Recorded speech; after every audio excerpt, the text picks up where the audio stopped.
আসসালামু আলাইকুম। সবাই কেমন আছেন? আশা করি সবাই ভালো আছেন। আজ আপনাদের জন্য নিয়ে এসেছি গল্পের পঞ্চম পর্ব। আশা করি গল্পটি আপনাদের ভালো লাগবে। তাহলে চলুন শুরু করা যাক। আমি বললাম, এই বলে রুমের ভেতর প্রবেশ করে মেয়েটির সামনে গিয়ে দাঁড়িয়ে মেয়েটির দিকে চোখ পড়তেই আমার পায়ের নিচের মাটি সরে গেল। নিজের প্রতি নিজেরই ঘৃণা জন্মালো। সত্যি বলতে মেয়েটির এমন অবস্থা দেখে বুকের ভেতরটা মোচড় দিয়ে উঠল। মেয়েটির একই অবস্থা করেছি আমি। রাগের মাথায় না বুঝে না দেখে যেভাবে মন চেয়েছে সেভাবে টর্চার করেছি। ওর শরীরের অবস্থা দেখে আমার মাথা নিচু হয়ে গেল। এতটা অমানুষ আমি কি করে হয়ে গেলাম? এতটুকু একটা মেয়ের শরীরে এতগুলো ক্ষতর দাগ যেন ভাবা যায় না। ডান পাশের চোখের কোণাটা রক্ত জমাট বেঁধে ফুলে আছে, এমন ভাবে ফুলেছে যে পুরো চোখ দেখা যাচ্ছে না। নিচের ঠোঁট ফেটে ফুলে গেছে। হাতের পোড়া দাগগুলো দগদাগ ঘায়ের পরিণত হয়েছে। ফাতেমাকে দেখে মনের অজান্তেই মনে মনে বলে ফেললাম, I am so sorry baby. রাগের মাথায় ভুলবশত তোমার সাথে এমনটা করে ফেলেছি। কথা দিচ্ছি তুমি সুস্থ হলে সসম্মানে তোমার বাড়িতে তোমাকে পৌঁছে দেব। এই বলে সেখান থেকে তাড়াতাড়ি করে বেরিয়ে এলাম, কারণ মেয়েটির এমন করুণ অবস্থা আমি আর দেখতে পারছি না। ড্রয়িং রুমের সোফায় এসে ধপাস করে বসে পড়লাম। এদিকে ততক্ষণে স্বপন উঠে গেছে। আমাকে এভাবে বসে পড়তে দেখে স্বপন বলে, কি রে, মেয়েটির জ্ঞান ফিরেছে? আমি বললাম, না। স্বপন বলে, এই তুই ঠিক আছিস তো? তোকে এত বিধ্বস্ত লাগছে কেন? কি হয়েছে? আমি ওর চোখে চোখ রেখে ফ্যাল ফ্যাল করে তাকিয়ে রইলাম। স্বপন বলে, আরে এভাবে ড্যাব ড্যাব করে তাকিয়ে না থেকে কি হয়েছে বলবি কি? আমি বললাম, কিছু না, ভাবছি মেয়েটি সুস্থ হলে ওকে ওর বাড়িতে পৌঁছে দেব। স্বপন বলে, আঙ্কেল কি বলেছে মনে আছে তো? মেয়েটি সুস্থ হলে তোর বাসায় নিয়ে যেতে বলেছে, মেয়েটির বাড়িতে পৌঁছে দিতে বলেনি। আমি বললাম, মেয়েটিকে বাসায় নিয়ে গেলে কি হবে ভেবে দেখেছিস কি? স্বপন বলে, কপালে যা আছে তা হবে, তবে এইবার কোনো ভুল পদক্ষেপ নিবি না। ডাক্তার আঙ্কেল যেটা বলেছে সেটা শোন, নিজে থেকে আর পাকামো করতে যাস না। এরপর দুজন চুপচাপ ওয়েট করতে লাগলাম মেয়েটির জ্ঞান ফেরার জন্য। সেই দিন পেরিয়ে গেল, রাতও পেরিয়ে গেল। টোটাল গুনে গুনে 72 ঘন্টা পর মেয়েটির জ্ঞান ফিরে। তবে এখনো প্রচুর দুর্বল, তাই অক্সিজেন মাস্ক খুলে দিলেও তাকে কোনো কথা না বলে চুপচাপ রেস্ট করতে বলা হয়েছে। মেয়েটির জ্ঞান ফেরার পর আমি তার সাথে দেখা করতে চাইলাম, কিন্তু স্বপন আমাকে দেখা করতে দেয়নি। স্বপন বলে, খবরদার, তুই এখন কোনোভাবেই মেয়েটির সামনে যাবি না। এখন তোকে দেখলে আবার উত্তেজিত হয়ে পড়তে পারে, কারণ মেয়েটির ভয়ের কারণ তুই। ওকে আরেকটু সুস্থ হতে দে। এভাবে আরো 3 দিন কেটে গেল। এরই মধ্যে সকাল বিকাল আঙ্কেল এসে মেয়েটিকে চেক আপ করে যেত। আজ টোটাল 6 দিন পর আমি মেয়েটিকে দেখতে গেলাম। মনে শুধু একটাই ভয়, আমাকে দেখে ভয় পেয়ে আবার কিছু করে না বসে। আমি রুমে প্রবেশ করে নার্সদেরকে ইশারা করে বললাম রুম থেকে বেরিয়ে যেতে। আমার কথা মতো নার্স বেরিয়ে গেল। আমি ধীরে ধীরে মেয়েটির পাশে গিয়ে বসলাম। ফাতেমা তখনও চোখ বন্ধ করে আছে। আমি খুব নরম সুরে বললাম, এখন কেমন আছো তুমি? আমার কথা শুনে চোখ খুলে তাকিয়ে দেখে আমি বসে আছি ওর পাশে। চোখগুলো বড় বড় করে গোল গোল করে তাকিয়ে আছে। আমাকে দেখার সাথে সাথে চোখে মুখে ভয় ফুটে উঠেছে। বুঝতে পারলাম ও আমাকে ভয় পাচ্ছে। আমি বললাম, ভয় পেও না, আমি তোমাকে কিছু করতে আসিনি। আমি শুধু দেখতে এসেছি তুমি কেমন আছো। তাড়াতাড়ি সুস্থ হয়ে যাও, তোমাকে নিয়ে বাসায় যেতে হবে তো। ফাতেমা আমার কথা শুনে কোনো কথা বলল না। আমার দিক থেকে মুখ ঘুরিয়ে অন্যদিকে ফিরে গেল। চোখ থেকে টপ টপ করে জল পড়ছে। বুঝতে পারলাম আমার উপর রেগে আছে। আমি একটা দিক নিঃশ্বাস ফেলে ছোট্ট একটা চিরকুট ওর হাতে গুজে দিয়ে চলে এলাম। আমি চলে আসতেই ফাতেমা চিরকুট খুলে পড়তে লাগলো, I am so sorry baby. রাগের মাথায় ভুলবশত অনেক বড় অন্যায় করে ফেলেছি তোমার সাথে। পারলে এই অধমকে ক্ষমা করে দিও। লেখাটি পড়ে চিরকুটটি ছিঁড়ে ফেলে দিল। আমার প্রতি ওর রাগ ঘৃণায় পরিণত হলো। চোখ বন্ধ করে কান্না করতে করতে মনে মনে বলে, আমি আপনাকে কোনো দিনও ক্ষমা করতে পারবো না। আমি আপনাকে ঘৃণা করি। এভাবে সময় যেতে লাগলো। আরও 10-12 দিন লেগে গেল ফাতেমা সুস্থ হতে। যতদিন ফাতেমা সুস্থ হয়নি ততদিন আমি এই বাসায় ছিলাম। প্রথম 2-4 দিন ওকে দেখার জন্য রুমে গিয়েছিলাম, কিন্তু ফাতেমা আমাকে দেখার সাথে সাথে মুখ ঘুরিয়ে নিত। আমি কিছু জিজ্ঞেস করলে তার কোনো উত্তর দিত না। মোট কথা আমার সাথে কোনো কথাই বলতো না। তাই আমি আড়ালে থেকে ওকে দেখতাম।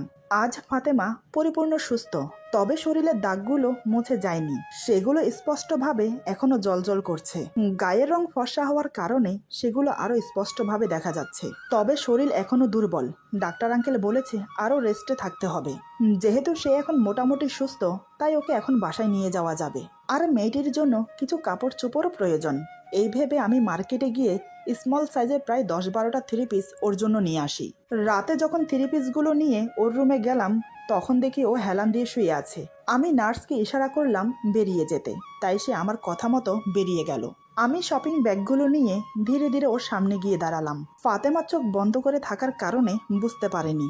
আমি ব্যাগগুলো ওর দিকে এগিয়ে দিয়ে বললাম, এগুলো তোমার জন্য, দেখো তো পছন্দ হয় কি না, না হলে বলো, আমি চেঞ্জ করে নিয়ে আসবো। আমার কথা শুনে হঠাৎ চমকে উঠে আমার দিকে তাকায় ফাতেমা। তারপর ব্যাগগুলোর দিকে তাকিয়ে মুখ ফিরিয়ে নেয়। আমি বললাম, কি হলো, এগুলো নাও। ফাতেমা কোনো কথা না বলে মুখ ঘুরে বসে আছে। আজ কয়দিন ধরে এমন করছে আমার সাথে। জানি আমি ওর সাথে অন্যায় করেছি, তাই বলে এভাবে চুপ করে থাকবে, আমার সাথে কথা বলবে না? আমি বললাম, কি ব্যাপার, অমন করে অন্যদিকে ফিরে আছো কেন? থ্রি পিসগুলো দেখো তোমার পছন্দ হয় কিনা। এবারও ফাতেমা কোনো কথা বলছে না। সত্যি বলতে এবার আর নিজের রাগ কন্ট্রোল করে রাখতে পারলাম না। ব্যাগগুলো বিছানার উপর ফেলে ফাতেমার ঘাড় ধরে আমার দিকে ফিরিয়ে বললাম, এত দেমাক কিসের? তোমার এই দেমাক অন্য কোথাও দেখিও, আমাকে নয়। এদিকে ফাতেমা পুরো শরীর শক্ত করে চোখ মুখ বন্ধ করে আছে। আমি বললাম, এই একদম চোখ মুখ বন্ধ করে রাখবে না, তাকাও আমার দিকে, তাকাও বলছি। কিন্তু না, ফাতেমা আমার কোনো কথা শুনছে না। এবার মেজাজ আরো খারাপ হয়ে গেল। আমি দাঁতে দাঁত চেপে রাগে গজগজ করতে করতে বললাম, তবে রে, চোখ বন্ধ করে থাকা দেখাচ্ছি আমি। জানি না আমার কি হলো, রাগে জ্ঞান শূন্য হয়ে পড়েছি আমি। হঠাৎ আমি ফাতেমাকে ছেড়ে দিয়ে ধাক্কা মেরে বিছানার উপর ফেলে দেই। আমার ধাক্কা খেয়ে ফাতেমা চিত হয়ে শুয়ে পড়ল। আমিও দেরি না করে তৎক্ষণাৎ ফাতেমার উপর ঝাঁপিয়ে পড়লাম। আচমকা আমার এমন আক্রমণে ফাতেমা ভয়ে কুঁকড়ে যায়। সত্যি বলতে আমার তখন কোনো হুঁশ ছিল না, মাথার উপর যেন শয়তান ভর করেছে। এদিকে আমি ঝাঁপিয়ে পড়ে ফাতেমার দুই হাত আমার এক হাত দিয়ে শক্ত করে ধরে অন্য হাত দিয়ে গলা টিপে ধরে বললাম, এই মেয়ে, তোমার এত সাহস আসে কোত্থেকে? এত কিছুর পরেও কি তোমার ভয় করে না আমাকে? কি ভেবেছো তুমি? তোমার এমন হাল দেখে আমি মোমের মতো গলে যাব? না, আমি ওই ধরনের ছেলেই না। আমার কাছ থেকে সহানুভূতি আশা করা মানে মূর্খতা। এতদিন ধরে ভালো ব্যবহার করে ভুলটা সংশোধন করতে চেয়েছি, কিন্তু তুমি তোমার ইগো নিয়ে পড়ে আছো। আরে মানুষ মাত্রই তো ভুল হয়, তাই আমিও ভুল করে বসেছি, তার জন্য তো ক্ষমা চেয়েছি নাকি? কিন্তু তুমি বারবার আমার রাগ উঠিয়ে দাও। তুমি এমন কেন? এদিকে ফাতেমার চোখ মুখ নীল বর্ণ ধারণ করেছে, চোখ যেন ঠিকরিয়ে বেরিয়ে আসতে চাইছে, গলায় ফাঁস পড়া মানুষের মতো ছটফট করছে। সেদিকে আমার কোনো খেয়ালই ছিল না। আমি রাগের চোটে পুরো অন্ধ হয়ে গেছি। খেয়াল ছিল না যে আমি ওর গলা শক্ত করে চেপে ধরে আছি, আর আমার পুরো শরীরের ভার ওর উপর দিয়ে আছি। অনেক কষ্টে ট্রাই করে ফাতেমা বলে, ছাড়ুন আমাকে, আমার নিঃশ্বাস নিতে কষ্ট হচ্ছে। ওর কথা শুনে আমি তৎক্ষণাৎ ওর গলা ছেড়ে দিলাম। তাড়াতাড়ি ওর উপর থেকে উঠে বসলাম। এদিকে আমার হাত থেকে ছাড়া পেয়ে ফাতেমা দুই হাতে গলা চেপে ধরে কাশতে শুরু করলো। কাশের সাথে সাথে ওর মুখ থেকে দলা দলা গেজলা বেরোতে শুরু করেছে। ফাতেমার আবার নিঃশ্বাস নিতে সমস্যা হচ্ছে, পুরো বিছানায় গড়াগড়ি খাচ্ছে আর ছটপট করছে। ওর এমন অবস্থা দেখে আমি মনে মনে বললাম, এটা আমি আবার কি করলাম? কি করব এখন আমি? আবার রাগের মাথায় মেয়েটিকে আঘাত করে বসলাম। এভাবে ছটপট করলে তো ওর আরো সমস্যা হবে, ওকে যেভাবেই হোক শান্ত করতে হবে। এই ভেবে আমি দেরি না করে হঠাৎ ওকে টেনে উঠিয়ে আমার বুকের সাথে জড়িয়ে ধরলাম। বুকের সাথে আলতো করে চেপে ধরে মাথায় হাত বুলিয়ে বললাম, sorry baby, I am really sorry. রাগের মাথায় করে ফেলেছি, তুমি একটু শান্ত হও প্লিজ। আমি বুঝতে পারিনি, সত্যি বলছি। ফাতেমা আমার বুকে মুখ গুজে কাশতে থাকে। আমি এক হাতে ওকে জড়িয়ে রেখে অন্য হাতে মাথায় হাত বুলিয়ে দিচ্ছি। বারবার যে কেন আমার এমন হয় আমি নিজেও জানি না। না চাইতেও আমি মেয়েটিকে বারবার আঘাত করছি, কিন্তু আজ আমি তো লিমিট ক্রস করে ফেলেছি। মেয়েটি তো আরেকটু হলেই মরে যেত। প্রায় বেশ কিছুক্ষণ কাশতে কাশতে ফাতেমা নেতিয়ে পড়ে, শরীরের সমস্ত ভার আমার উপর ছেড়ে দেয়। বুঝতে পারলাম কাশতে কাশতে ক্লান্ত হয়ে পড়েছে, তাই এই অবস্থায় ওকে ছেড়ে যেতে মন চাইল না। আমি ওকে বুকে নিয়ে বালিশে হেলান দিয়ে শুয়ে পড়লাম। ফাতেমার আর সেই শক্তি নেই যে আমার থেকে নিজেকে ছাড়াবে, তাই সে চুপ করে রইল। আমি ওকে বুকে নিয়ে দুই হাতে শক্ত করে জড়িয়ে ধরে রাখলাম। ওর মাথায় আলতো করে একটা চুম্বন করে বললাম, সরি বেবি। এই বলে ওর থুতনি ধরে মুখ উঁচু করে ওর কপালে একটা চুমো দিলাম। দুই চোখের পাতায় আলতো করে চুমো খেয়ে ওর পাতলা ঠোঁটের দিকে কিছুক্ষণ তাকিয়ে থেকে আলতো করে একটা চুমো দিয়ে ওর ঠোঁটে ঠোঁট ডুবিয়ে দিলাম। এক হাতে ওর পুরো পিঠ বিচরণ করতে লাগলাম। অন্যরকম একটা অনুভূতি যা আমাকে বারবার ওর কাছে টেনে নিয়ে আসে। আমি ওর ঠোঁট ছেড়ে দিয়ে ওর কপালে আলতো করে একটা চুমো খেয়ে বললাম, কেন আমার সাথে রাগ করে কথা বলছো না? আর কেনই বা তুমি আমার কথা শুনছো না? তুমি জানো না আমার রাগ উঠে গেলে আমি নিজেও জানি না আমি কি করি। কেন তুমি আমাকে বোঝো না? এবার ফাতেমা চোখ খুলে আমাকে বলে, না আমি আপনাকে বুঝতে চাই, না আমি আপনাকে জানতে চাই। আমি শুধু আপনার কাছ থেকে মুক্তি চাই। প্লিজ আমাকে ছেড়ে দিন, আমাকে একটু আমার মতো করে বাঁচতে দিন। আমি আমার ভুলের জন্য আপনার পা জড়িয়ে ধরে ক্ষমা চাইব। প্লিজ এভাবে মরে মরে বাঁচতে চাই না আমি। হয়তো একেবারে মেরে ফেলুন, নয়তোবা আমাকে আমার মতো করে বাঁচতে দিন। আমার শরীর যে আর নিতে পারছে না আপনার অত্যাচার। মানুষ এত নির্দয় কিভাবে হয় আমি জানতাম না, তবে আপনাকে দেখে সেটাও জেনে গেলাম ও দেখেও নিলাম। আমিও তো একটা মানুষ, আমারও কষ্ট হয়, যন্ত্রণা হয় আপনার প্রতিটা আঘাতে। হয় না আমার। আজ পর্যন্ত আমার এই শরীরে কেউ কোনোদিন একটা টোকাও দেয়নি, আমার মা বাবা পর্যন্ত না। আর সেই জায়গায় আপনি আমাকে আর বলতে পারলো না। চোখ বন্ধ করে ফুপিয়ে ফুপিয়ে কান্না করতে লাগলো। আজ ফাতেমা আমার চোখে চোখ রেখে কথাগুলো বলেছে, তাও আবার আমার বুকে থেকে। এক দৃষ্টিতে ওর মুখের দিকে তাকিয়েছিলাম। গলায় 5 আঙ্গুলের দাগ বসে আছে, দেখলেই বোঝা যাচ্ছে কেউ গলা টিপে ধরেছে। 2 হাতে আঙ্গুলের দাগ বসে লাল হয়ে গেছে। এসব দেখে কিছু বলার ভাষা নেই আমার। তাই ওকে ছেড়ে দিয়ে উঠে পড়লাম। ব্যাগগুলো হাতে নিয়ে বেরিয়ে এলাম। সোফায় হেলান দিয়ে বসে এতক্ষণ ধরে যা হলো তা নিয়ে ভাবতে লাগলাম। যতই ভাবি ওকে কিছু করব না, ততই বারবার কিছু না কিছু একটা হয়ে যাচ্ছে। কেন জানি না বারবার ওকে আঘাত করে আবার ওর মায়ায় পড়ে যাই। কেমন যেন একটা টান অনুভব করি ওর প্রতি। ভাবনার জাল থেকে বেরিয়ে রাতের খাওয়া দাওয়া করে সোফায় শুয়ে পড়ি। এদিকে সকাল সকাল স্বপন চলে এলো এই বাসায়, কারণ আজ ফাতেমাকে নিয়ে বাসায় যাওয়ার কথা। ফাতেমা যেহেতু আমার সাথে কথা বলতে চাইছে না, তাই স্বপনকে ডাকতে বাধ্য হলাম। তবে ফাতেমা জানে না ওকে নিয়ে আমার বাসায় যাব। ফাতেমা জানে ফাতেমাকে ওর বাসায় দিয়ে আসবো। সকাল সকাল এসে স্বপন বলে, কি রে কি করছিস? ইকরা রেডি হয়েছে? আসলে ফাতেমার ডাকনাম ইকরা। আমি বললাম, কোত্থেকে রেডি হবে? কাল এতগুলো 3 পিস আনলাম ওর জন্য, কিন্তু ম্যাডাম 3 পিসগুলো নিল না। উল্টো আরো ঝামেলা হলো। জাস্ট ভাবতে পারছিস, আমার জিনিসগুলো না নেওয়া মানে আমাকে অপমান করা। স্বপন বলে, আরে এতে এত রাগ করার কি আছে, আমি দেখছি। তুই বস এখানে, 3 পিসগুলো নিয়ে আমি যাচ্ছি। এই বলে সোফার উপর পড়ে থাকা শপিং ব্যাগগুলো উঠিয়ে স্বপন গেল ইকরার কাছে। স্বপন গিয়ে বুঝিয়ে সুজিয়ে 3 পিসগুলো দিয়ে আসে। আমি বললাম, কিরে নিয়েছে? স্বপন বলে, অনেক কষ্টে বুঝিয়ে দিয়ে এসেছি, এই তো কিছুক্ষণের মধ্যে রেডি হয়ে বের হবে। আমি আর স্বপন বসে গল্প করছি। এরই মধ্যে ফাতেমা রেডি হয়ে বের হলো। কালো রঙের একটা 3 পিস পরেছে সে। ওকে দেখতে এত দারুণ লাগছে যে আমি চোখ সরাতে পারছি না। কোনো সাজগোজ ছাড়াই এত সুন্দর লাগছে। যদি সাজগোজ করতো তাহলে না জানি কি হতো। স্বপন বলে, ইকরা তুমি রেডি তো? ফাতেমা বলে, জি আমি রেডি। ওদের কথায় আমার ধ্যানভঙ্গ হলো। তারপর আমরা একসাথে 3 জন গাড়িতে বসলাম। গাড়ি ড্রাইভ করবে স্বপন। আমি স্বপনের পাশের সিটে বসেছি আর ফাতেমা পেছনে বসেছে। ফাতেমা চুপচাপ বসে আছে। স্বপন গাড়ি চালাতে চালাতে আমার সাথে কথা বলছে। এক সময় আমাদের বাড়ির গেটের কাছে এসে গাড়ি থামলো। দারোয়ান এসে গেট খুলে দিতেই গাড়ি বাড়ির ভেতরে প্রবেশ করলো। এতক্ষণ ফাতেমা চোখ বন্ধ করে শুয়েছিল। গাড়ি থামতেই ফাতেমা চোখ খুলে চারিদিকে দেখে বুঝতে পারলো এটা ওদের গ্রামের বাড়ি না। ফাতেমা বলে, এটা তো আমার গ্রামের বাড়ি না, আপনারা আমাকে কোথায় নিয়ে এসেছেন? স্বপন বলে, এটা ওর বাড়ি। স্বপন আমাকে দেখিয়ে বলে। এটা শুনে ফাতেমা ঘামতে শুরু করে। ওড়না দিয়ে ঘাম মুছে বলে, আমি আমার বাড়িতে যাব, আমাকে আমার বাড়িতে দিয়ে আসুন।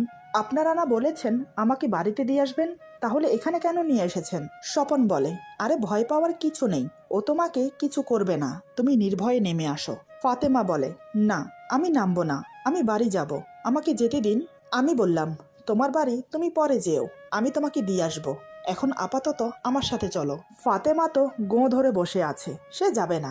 এবার আমি ধমক দিয়ে বললাম, এই মেয়ে ভালো ভালো বলছি, চুপচাপ আমার সাথে চলো, নয়তো কিন্তু কাঁধে তুলে নিয়ে যাব। আমার কথা শুনে ফাতেমা আর কিছু বলল না। সে জানে আমি যা বলি তাই করি, তাই সে চুপচাপ নেমে এলো গাড়ি থেকে। আমি, ফাতেমা, স্বপন বাড়ির মেন দরজার কাছে এসে দাঁড়ালাম। তবে সত্যি বলতে আমার বুকের ভেতরটা দুরু দুরু করছে কাকার ভয়ে। একে তো এতদিন বাড়িতে আসেনি, তার উপর আমার নামে একটা মিথ্যে গুজব রটেছে। আবার যে মেয়ের সাথে এগুলো হয়েছে তাকে সাথে করে নিয়ে বাড়ি ফিরেছি। আর মাঝখান দিয়ে তো এতগুলো ঘটনা ঘটে গেল, তাও যদি জানতে পারে তখন কি কি হবে আমার সাথে, সেটা ভেবেই ঘাবড়াট হচ্ছে আমার। আমাকে চুপচাপ দাঁড়িয়ে ভাবতে দেখে স্বপন বলে, কিরে চুপ করে দাঁড়িয়ে কি এত ভাবছিস বলতো? এভাবে দাঁড়িয়ে দাঁড়িয়ে না ভেবে কলিং বেল প্রেস করতো। আমি বললাম, আরে আমাকে বলছিস কেন, তুই প্রেস কর না। স্বপনের হাবভাব দেখে বোঝাই যাচ্ছে সে ভয় পেয়ে আছে। আগেই বলেছি আমার কাকা একজন বদরাগী মানুষ। শুধু আমি কেন, অফিসের সবাই কাকাকে আতঙ্কের মতো ভয় পায়। কখন কার ওপর টুট পড়বে সেটা কেউ বুঝতে পারে না। এখন যেহেতু আমি অফিসে যাই তাই আমার সাথে সবার বন্ধুসুলভ ভাব, কিন্তু মাঝে মাঝে কাকা অফিসে পা রাখলে তখন সবাই শান্ত শিষ্ট অবুঝ বালক বালিকা হয়ে যায়। পুরো অফিস এমন শান্ত হয়ে যায়, মোট কথা একটা পিন পড়ার শব্দও হয় না। তখন মনে হয় সবাই নিঃশ্বাসটাও হিসাব করে নেয়। এতটা ভয় পায় আমার কাকাকে সবাই। আমার থেকে স্বপন তো আরো বেশি ভয় পায়। যাই হোক, আমার কথা শুনে স্বপন বলে, আরে তুই তুই তুই প্রেস কর না, এটা তো তোর বাড়ি নাকি? আমি শুকনো একটা ঢোক গিলে বললাম, প্রেস করব। স্বপন বলে, আরে ভাই বিসমিল্লাহ বলে প্রেস কর না, কপালে যা আছে দেখা যাবে। আমি বললাম, তোর কি, যা হবার তো আমার হবে। এই বলে বিসমিল্লাহ পরে প্রেস করে দিলাম কলিং বেল। এদিকে ফাতেমা আমাদের কাণ্ড দেখে অবাক হয়ে তাকিয়ে আছে। ফাতেমা এটা বুঝতে পারছে না আমরা কাকে এত ভয় পাচ্ছি। তবে আমাদের কাণ্ড দেখে ফাতেমা না হেসে পারল না। ফাতেমা মুখ টিপে টিপে হাসছে। কলিং বেল প্রেস করার কিছুক্ষণ পর ঘরের ভেতরে থেকে হাকিম কাকা এসে দরজা খুলে দিল। হাকিম কাকা হলো কাকার খুবই বিশ্বস্ত এবং কাছের একজন মানুষ, যে কিনা ছায়ার মতো কাকার সাথে সাথে থাকে। যাই হোক, হাকিম কাকা দরজা খুলে আমাকে দেখে অবাক হয়ে বলে, তুমি এসেছো বাবা?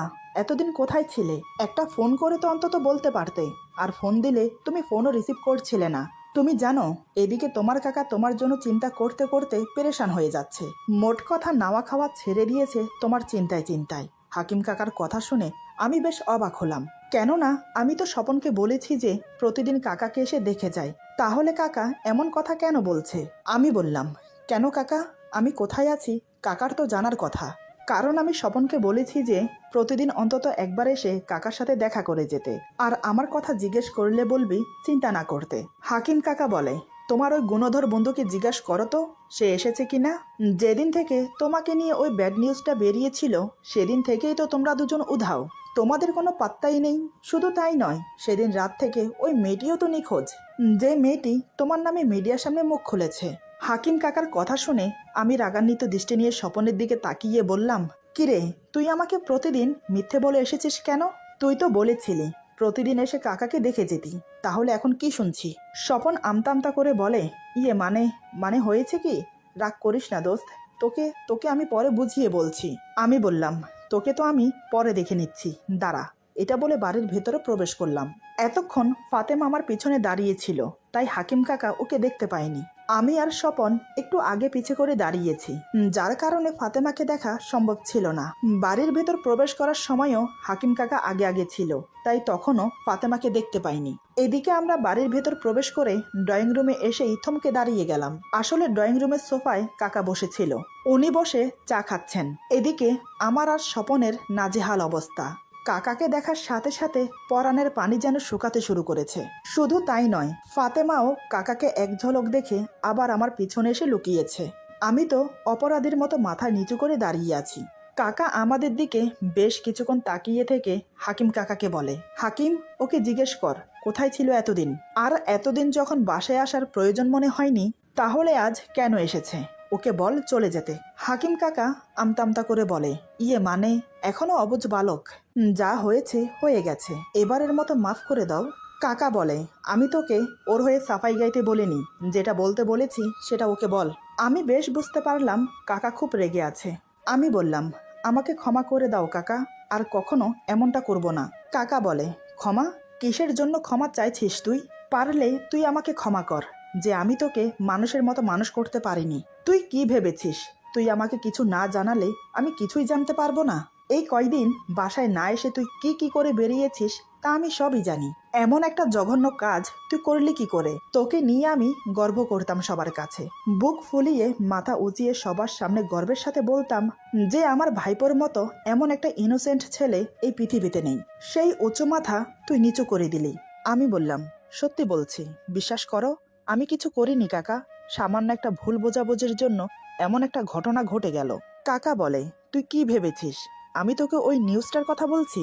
আরে ওরকম 10টা নিউজ বের হলেও তোর উপর থেকে আমার বিশ্বাস এক বিন্দুও নড়তো না। কিন্তু তুই এটা কি করলি? মেয়েটিকে সোজা তুলে নিয়ে গেলি। সামান্য একটা ভুলের জন্য মেয়েটির উপর এমন অমানসিক নির্যাতন করেছিস।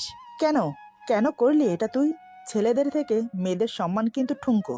একদম পাতলা কাচের আস্তরের মতো। সামান্য একটু হাওয়ার ঝোঁক লাগলেই নিমেষেই ভেঙে গুড়িয়ে যায়। আর সেই জায়গায় তুই মেয়েটিকে তুলে নিয়ে গিয়ে বলতেও আমার বিবেকে বাধছে। আমি বললাম, সরি কাকা, আমার ভুল হয়ে গেছে, আমাকে ক্ষমা করে দাও, এমন ভুল আমি আর কখনো করব না। কাকা বলে, এত বড় ভুল করার আগে মনে ছিল না, এখন ক্ষমা চাইছিস? আমি কি তোকে এই শিক্ষা দিয়েছি? আজ 21 দিন হয়ে গেল মেয়েটিকে তুই তুলে নিয়ে গিয়েছিস। একবারও কি ভেবে দেখেছিস মেয়েটির পরিবারের উপর কি যাচ্ছে?